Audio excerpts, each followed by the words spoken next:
৭১ সংখ্যক ৰাষ্ট্ৰীয় চলচ্চিত্ৰ বঁটা শ্ৰেষ্ঠ চলচ্চিত্ৰ বঁটা লাভ কৰিবলৈ সক্ষম হৈছে হিন্দী চলচ্চিত্ৰ ১২ নম্বৰ ফেইলে।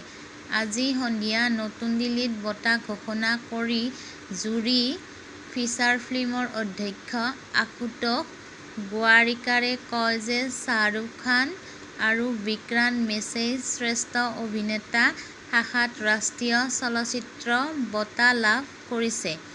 জোৱান আৰু দ্বাদশ ফেইলৰ বাবে তেওঁ কয় ৰাণী মুখাৰ্জী মিছেছ চেটাৰ্জী বনাম নৰৱে ছবিখনত কৰা অভিনয়ৰ বাবে শ্ৰেষ্ঠ অভিনেত্ৰীৰ বঁটা প্ৰদান কৰা হৈছে।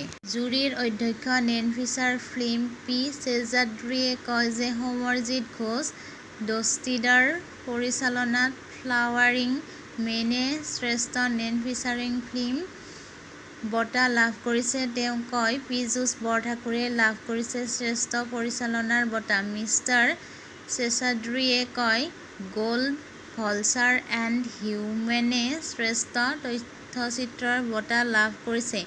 হিন্দী ছবিৰ ৰকী আৰু ৰাণী কি প্ৰেম কাহিনীয়ে স্বাস্থ্যকৰ আৰু মনোৰঞ্জনৰ বাবে শ্ৰেষ্ঠ জনপ্ৰিয় বঁটা লাভ কৰাৰ বিপৰীতে ছেম বাহাদুৰে ৰাষ্ট্ৰীয় সামাজিক আৰু পৰিৱেশগত মূল্যবোধৰ প্ৰচাৰ কৰা শ্ৰেষ্ঠ বৈশিষ্ট্যপূৰ্ণ ছবিৰ সন্মান লাভ কৰে। তামিল ছবি বাথীত কৰা কামৰ বাবে জি ভি প্ৰকাশ কুমাৰক শ্ৰেষ্ঠ সংগীত পৰিচালনা প্ৰদান কৰা হৈছে।